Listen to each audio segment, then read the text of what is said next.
नमस्कार दोस्तों, welcome back to my channel. तो हम लोग निफ्टी बैंक का चार्ट देख रहे हैं वीकली टाइम फ्रेम के ऊपर। तो हम लोग देख रहे थे कि नेक्स्ट वीक मार्केट कहाँ ओपन हो सकता है और हम लोग किस तरीके से ट्रेड प्लान कर सकते हैं।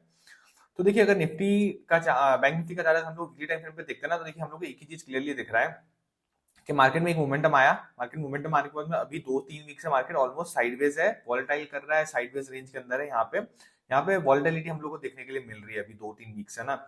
और मार्केट है ये छोटी सी रेंज के अंदर ट्रेड कर रहा है, 47,000 से लेके 48,500 400 वाली रेंज के अंदर ये ट्रेड कर रहा है। तो देखिए यहाँ पे अगर हम लोग देखेंगे ना प्राइस, तो देखिए प्रीवियस कैंडल का लो है ना, वो एक बार भी ब्रेक नहीं हुआ है यहाँ पे। तो मार्केट में जब भी देखिए प्रीवियस कैंडल लो के पास में आता है ना, जैसे लास्ट 2 वीक से ये हो रहा है, 3 वीक से ये हो रहा है कि देखिए ये कैंडल का लो है, यहाँ पे जब भी आता है तो यहाँ पे बायर्स वापस एग्रेसिवली एंटर होते हैं और अपसाइड मूवमेंटम करते हैं। सेम चीज इस वीक में भी हम लोग को दिखने मिली कि पिछले वीक का लो ये था और यहाँ पे जैसे ही प्राइस आया, यहाँ पे वापस बायर्स आए और एग्रेसिवली एंटर हुए। तो वीकली टाइम फ्रेम पे यहाँ पे कुछ भी हम लोग को बेरिश ऐसा दिख नहीं रहा है।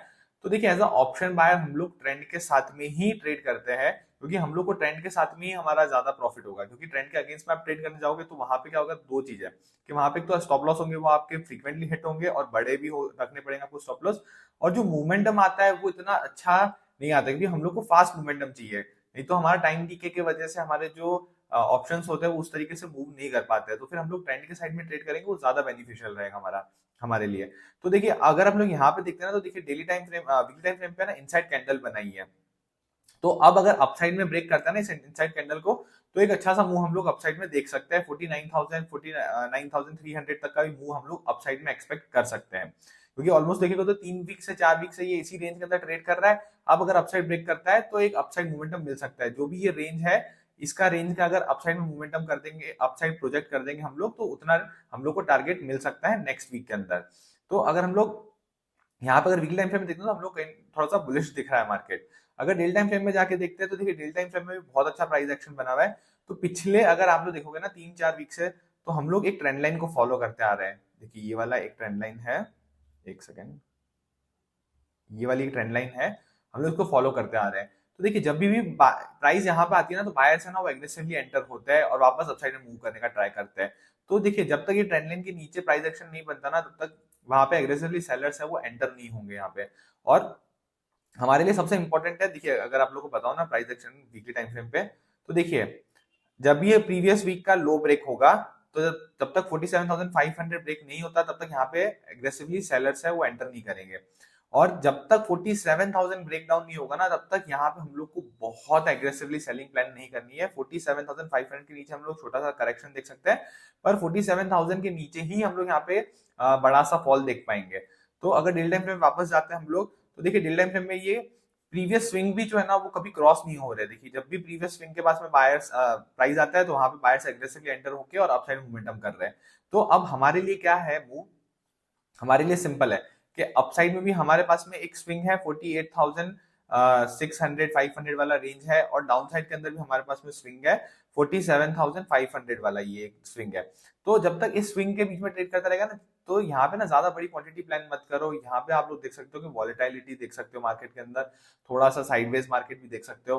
तो देखिए जैसे हम लोगों को कल भी देखिए फ्राइडे के सेशन में हम लोग को कितना वॉलेटाइल मिला मार्केट, कि मार्केट अपसाइड से डाउन साइड गया, फिर डाउन साइड से वापस अपसाइड जाके और ये हैमर टाइप की कैंडल यहाँ पे क्लोज करी है। और यहाँ पे अगर आप लोग देखोगे तो हम लोग कंटिन्यूअसली देखिए प्रीवियस हाई को ब्रेक नहीं कर रहे थे यहाँ पे, और यहाँ पे हम लोग प्रीवियस लो को ब्रेक नहीं कर रहे हैं। तो कहीं ना कहीं दिख रहा है कि भाई बायर्स है वो थोड़े से ज्यादा स्ट्रांग है डेली टाइम फ्रेम के ऊपर भी। और पर हम लोग यहाँ पे प्लान क्या कर सकते हैं कि जब तक 48,500 600 के ऊपर जब तक क्लोजिंग नहीं देता, तब तक यहाँ पे हम लोग देख सकते हैं कि छोटी क्वांटिटी के अंदर ट्रेड करेंगे, अपसाइड के लिए ही प्लान करेंगे, पर छोटी क्वांटिटी के अंदर ट्रेड करेंगे। या तो 47,500 के नीचे जब तक क्लोजिंग नहीं देता, तब तक हम लोग यहाँ पे छोटी क्वांटिटी में डाउन साइड में भी प्लान कर सकते हैं। बड़ी क्वांटिटी मत ट्रेड करना डाउन साइड में भी, क्योंकि ट्रेंड है वो थोड़ा अपसाइड में है, तो हम लोग ट्रेंड के साइड में ही ट्रेड करेंगे। अगर 15 मिनट्स में जाके अगर हम लोग प्लान करते हैं कि भाई कल हम लोग कहाँ पे बाइंग या कहाँ पे सेलिंग करेंगे, तो देखिए अगर 15 मिनट्स में हम लोग देखते हैं तो यहाँ पे अपसाइड के अंदर भी एक ट्रेंड लाइन चल रही है ये वाली। तो देखिए ये ट्रेंड लाइन है ना, जब भी यहाँ पे पहुंचता है तो यहाँ पे कहीं ना कहीं सेलर्स है वो एग्रेसिवली एंटर होते हैं और फिर वापस डाउन साइड में मार्केट को मूव करते हैं।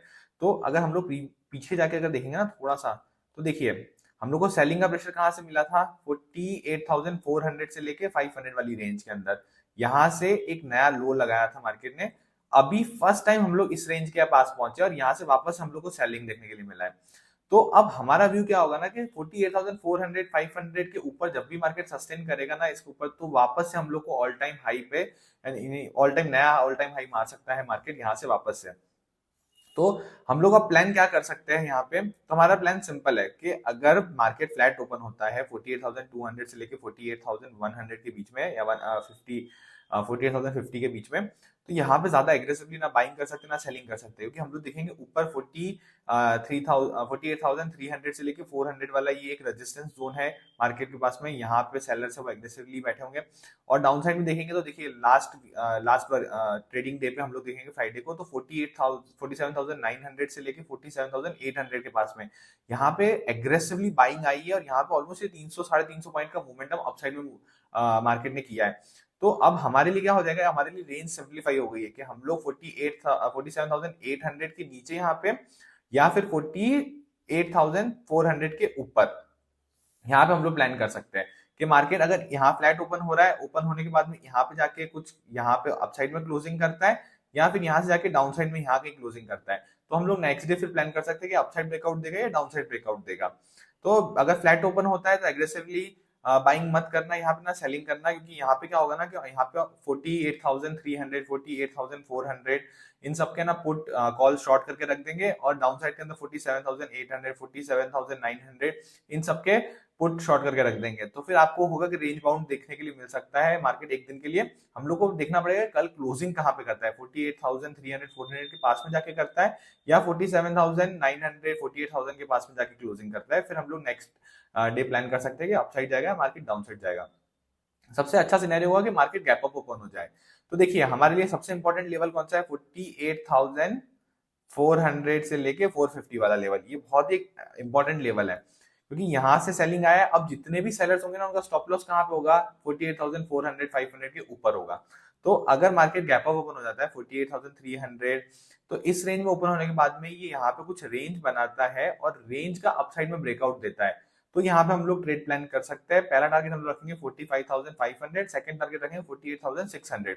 ये दो अपसाइड में हम लोग टारगेट प्लान कर सकते हैं, पर हम लोगों को सिर्फ वेट करना है कि डायरेक्टली अगर ये क्रॉस कर रहा है ना अपसाइड में, तो यहाँ पे डायरेक्टली बहुत बड़ी क्वांटिटी के अंदर ट्रेड मत प्लान करना, पुल बैक का वेट करना, और फिर वापस मार्केट कंटिन्यूएशन करता है तब वहां पे प्लान कर सकते हैं। तो अगर गैप अप ओपन होता है मार्केट, तो यहाँ पे हम लोग देखेंगे कि मार्केट कुछ रेंज बनाए, और रेंज बनाने के बाद में ये अपसाइड में ब्रेकआउट दे इसको, तो यहाँ पे हम लोग अपसाइड के लिए ट्रेड प्लान कर सकते हैं।